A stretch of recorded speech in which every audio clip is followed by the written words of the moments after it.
Hey everyone, it's me again, Ryan the Hedgehog, and today I want to give another of my opinions. This one is kind of a hot take, kind of not really. To be fair, I don't really know how too many other people feel about this particular take. So, is it a hot take? Maybe, maybe not. It's just my opinion on something I feel like talking about, so without further ado, let's get started. So my particular take this time is on last year's Sonic Colors remake named Sonic Colors Ultimate. Now, in my personal opinion, and not a lot of people necessarily agree, but Ultimate did everything, well, mostly everything, that the original Sonic Colors did right, and I think it did even more things right, but it did also get some more things wrong. But in my opinion, it's mostly a solid remake, and it's possibly even better than the original Sonic Colors. Now, you may agree with my opinion or you may disagree. What I do feel I should point out here is that I'm referring to the game state after all the patches, not the state in which it was released. Now, don't get me wrong, I do really find it unacceptable it was released the way it was with so many bugs and soft locks and crashes and stuff. Personally, though, I play the game on the two platforms on which the bugs are least prevalent. That's the Xbox release, well, on Xbox Series X for me, and the Epic Games release on PC. And on neither of those platforms did I encounter a substantial amount of bugs. And to be honest, I actually started the PC version in its release date right after the September 3rd release, and on Xbox Series X between the October and November patches. Now, I know for a lot of other platforms Sonic Colors came out on last year, there are still a lot of bugs left even after all the patches, and even some left over in the PC and Xbox versions, but personally, I never noticed any big ones, even before the November patch or the October patch on PC.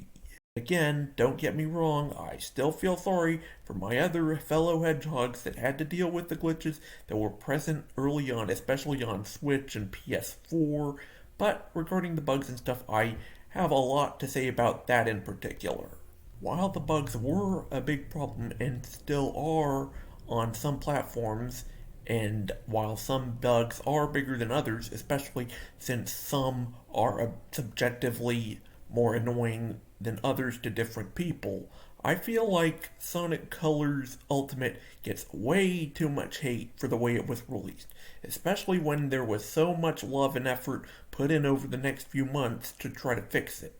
I feel like a lot of hate that Sonic Colors still gets these days comes from the earlier buggy versions. While the release date did likely ruin a lot of people's opinions about the game or their chance of buying it or continuing to play it, I still don't think it's right to ignore the fact that Sega put in so much effort to try to fix its mistake and make things up to its fans. And regarding Sega's involvement with the project from the very beginning, I feel like Sega isn't to blame, at least mostly not to blame, for how the game turned out. So, from what I've heard from Unleashed, another Sonic content creator with several thousand subscribers right now, and some negative employee reviews he showed for Blind Squirrel Games, which is the dev studio that actually made Colors Ultimate, the developers themselves were exposed to a toxic workplace in terms of management, like things being like the wrong developers assigned to the wrong task, and also Blind Squirrel was very silent to Sega about the game's progress and development. It seems to me like after a long time keeping quiet, what likely happened was Blind Squirrel just finally handed the game to Sega a few days before the release date Sega promised not only to its fans and consumers, but also to its platforms and retailers that it likely set contracts with. I can imagine that this left Sega very little time to actually fix the game on time for its release that Sega was required by contract. So, delays for the game were out of the question at this point. If you want more info on this, check the link to Unleashed's video, which will be in the description of this one. On Discord, I've chatted with a few members of Unleash's server, the Mobius Zone, and some of the people there even felt Ultimate was a better remaster than Sonic Adventure DX. And if you're an adventure fan, you likely know that Sonic Adventure DX had various glitches and bugs, and lacked many textures and objects that the Dreamcast release of the game, this wasn't a problem for.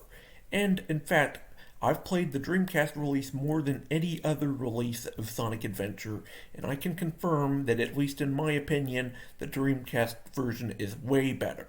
So I do agree that Ultimate is the better remaster of the two when considering Sonic Colors Ultimate and Sonic Adventure DX side by side. Now again, I do feel the need to say that none of this is to exonerate Ultimate's unacceptable release date, but in my opinion, I think it's mostly the developer's fault more than it is Sega's. And Sega did make a lot of effort to fix the game, or try to. Now, I personally like Ultimate a lot, and I would recommend that you play it, especially if you don't own the original Sonic Colors. I do just really think that the game gets too much hate for the release date when Sega did a lot to try to fix the game. Anyway, that's all I have to say. If you want, you can check out my other videos or other people's takes on the subject. Now, while I have some time to say this, my heart goes out to those in Ukraine and Russia affected by the overseas conflict. It's just not cool. I don't agree with what's going on. So, if you want to check out my other videos, check out Unleash's video I mentioned earlier, check out his Discord server if you want, all that can be in the description. And lastly, my fellow hedgehogs, stay safe and stay cool.